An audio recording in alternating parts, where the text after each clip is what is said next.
ఒక నిమిషం రవికిరణ్ గారు. సో రవికిరణ్ గారు, గతంలో వైసీపీ చేసినటువంటి ఆరోపణలు కానీ, వాళ్ళు చేసినటువంటి వ్యక్తిత్వ హననం గురించి కానీ, వాళ్ళు చేసినటువంటి అవమానాల గురించి కానీ, వాళ్ళు పెట్టినటువంటి కేసుల విషయం కానీ, వాళ్ళు అరెస్ట్ చేసిన ఆ రోజు వాళ్ళు చంద్రబాబు నాయుడు గారిని అరెస్ట్ చేశారు. సో ఆ విషయంలో కానీ లోకేష్ను తిట్టడం జరిగింది, పవన్ కళ్యాణ్ని తిట్టడం జరిగింది. ఇవి ఏవి కాదు, this is not at all revenge, ఇది పక్కా SC ST atrocity case. So lift చేశారు, కిడ్నాప్ చేశారు, దాంట్లో శిక్ష అనుభవిస్తున్నారు. అట్లాంటి వ్యక్తులను ములాఖాత్ చేసి వచ్చి ఈరోజు అధికారులను నిందిస్తావా అన్నదే ప్రశ్న. సో దీనిపైన మీరేం చెప్తారు సురేందర్ గారి మాటల? శ్రీకాంత్ గారు, ముందుగా మీకు ప్యానలిస్టులకి, ఐ న్యూస్ వీక్షకులందరికీ శుభ సాయంత్రం అండి.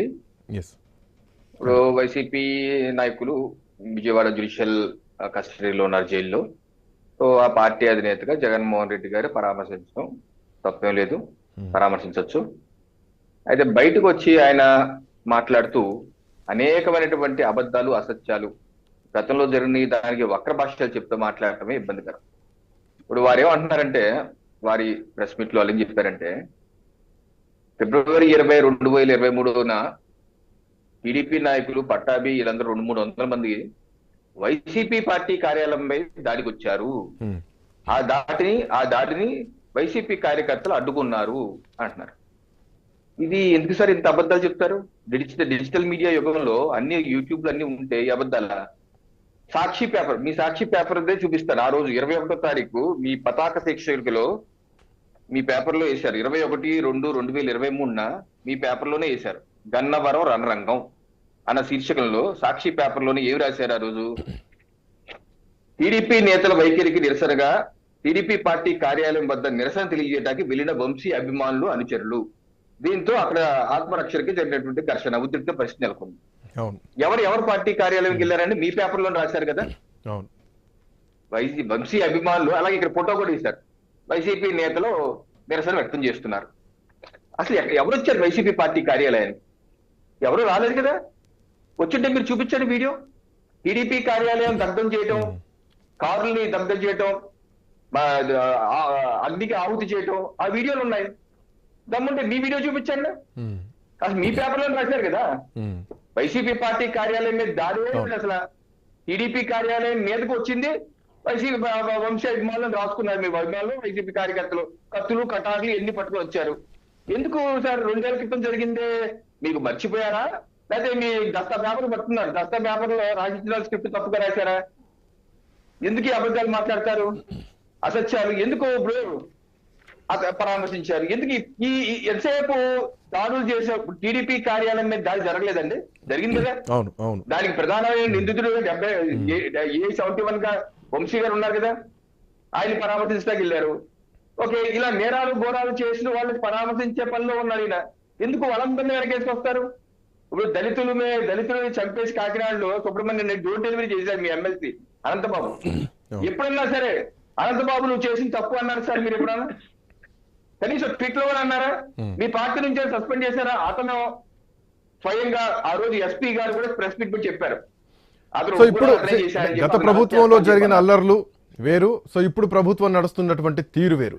సో అవే కక్షపూరిత రాజకీయాలు ఉంటే మాత్రం ఈ పార్టీకి కూడా మిగతా పార్టీల ఇండ్లు కూలిపోవాలి, మిగతా పార్టీ ఆఫీసులో కూలిపోవాలి, అందరి నాయకుల్ని అరెస్ట్ చేస్తూ ఉండాలి. బట్ అట్లాంటి పరిస్థితి ఉంటుందనుకోవాలా, లేదంటే భవిష్యత్తులో ఉంటుందనుకోవాలా?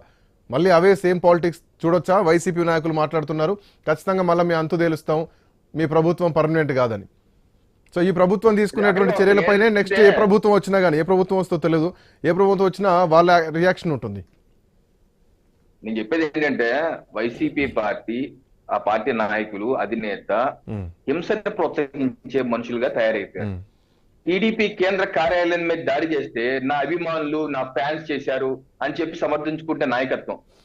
చంద్రబాబు నాయుడు గారి ఇంటి మీద దాడి చేస్తే మంత్రి పదవి ఇచ్చి సత్కరించినటువంటి నాయకత్వం. ఈవీఎంలు పాల్గొడితే ఆ నాయకుడిని పిన్నెల్ని సంబంధించిన నాయకత్వం. ఏంటి పార్టీకి నాయకుడికి ఉన్నటువంటి భావదారిద్ర్యం నాకు అర్థం కాదు. ఒక క్రైమ్ చేసే వాళ్ళందరినీ ప్రోత్సహించి అనంతబాబు లాంటి పక్కన పెట్టుకుని ఈ సొద్దుపోస చాలా మంచివాడు అని చెప్పి ఈ రోజుకి మాట్లాడే నాయకత్వం ఏంటని అడుగుతున్నాను. నిజంగా అటువంటి దాడులు ఈ ప్రభుత్వంలో 8 మాసాలు జరిగినాయి కనుక మీరు చెప్పని మీడియాలో ఉన్నారు. 8 మాసాల్లో ఇటువంటి వైసీపీ పార్టీ కార్యాలయం మీద, వైసీపీ నేతల ఇళ్ల మీద దాడులు చేశారు ఎవరన్నా? ఎవరు చేశారు? ఏం చేశారని ఈ రోజు నిజంగా రెడ్ బుక్ అని మాట్లాడుతున్నారు. జరిగింది అరెస్ట్ దేని మీద జరిగింది? మీకు ఆల్రెడీ బెయిల్ వచ్చింది ఆ కేసు మీద, గన్నవరం టీడీపీ కార్యాలయం మీద దాడి మీద బెయిల్ వచ్చింది కదా సార్. బెయిల్ వచ్చే కాంబో ఉండొచ్చు కదా. ఫర్ ఎగ్జాంపుల్ శ్రీకాంత్ గారు ఒక విషయం చెప్తాను. నా పార్టీ కార్యం మీద దాడి చేశారు, నేను ఫిర్యాదు చేశాను. ఎప్పుడు ఫిబ్రవరి 20, 2023 ఫిర్యాదు చేశాను. మీరు చర్యలు తీసుకోలేదు, మీ ఎఫ్ఐఆర్ ఇన్వెస్టిగేషన్ చేయలేదు. ఎఫ్ఐఆర్ ఇన్వెస్టిగేషన్ చేసి ఛార్జ్ షీట్ ఫైల్ చేసి మీరు క్లోజ్ చేయలేదు, అలాగే ఉంచారు. మా ప్రభుత్వం వచ్చాక ఇన్వెస్టిగేషన్ మొదలు పెట్టాం. మొత్తం 80 మంది వైపు దానిలో అనుమానితులు ఉన్నారు. 45 మంది అరెస్ట్ చేశారు. వాళ్ళు బెయిల్ మీద, వాళ్ళు బెయిల్ కోసం కింద మీద ఉన్నారు. అలాగా ముమ్మరంగా కేసు జరుగుతుంటే నేను ఎవరైతే ఫిర్యాదు వెళ్ళి కేసు ఉపసంహరించుకుంటానండి? నాకేం పని? నేను ఫైల్ చేసిన కేసు ఏ రోజైతే ఒక నిమిషం, ఏ రోజైతే వైసీపీ పార్టీ నాయకులు ప్రభుత్వం టీడీపీ కార్యాలయం మీద దాడి చేసి ఉధృతంగా ఉండి చేస్తున్నప్పుడు భయపడినటువంటి సత్యవర్ధన్ లాంటి వాళ్ళు ఈ రోజు భయపడిపోతారండి పోలీసులకి? ఈ రోజు భయపడిపోతారు. మరుసటి రోజు మళ్ళీ వంశీ ఇంట్లో ఉన్నారు. వీడియో వచ్చింది కదా, ఫిబ్రవరి 11వ తారీఖు 2025 వంశీ ఇంట్లో లిఫ్ట్ లో కనబడుతున్నారు. అంటే వీళ్ళందరూ అతను బెదిరించి అతను లోపరుచుకున్నారు. ఇది రాజారెడ్డి రాజ్యాంగం అండి. రెడ్ బుక్ ఓపెన్ చేయండి ఇంకా శ్రీకాంత్ గారు. రాజారెడ్డి ఎవరైతే కంప్లైంట్ చేశారో అతన్నే బెదిరించి కేసు ఉపసంహరణ చేశారంటే రాజారెడ్డి రాజ్యాంగం అది. మళ్ళీ మామే బెదిరిస్తారు ఎందుకు రెడ్ బుక్ అని? ఒక నిమిషం. విజయ్ గారు, నరా విజయ్ కుమార్ గారు, సో 2 పాయింట్స్.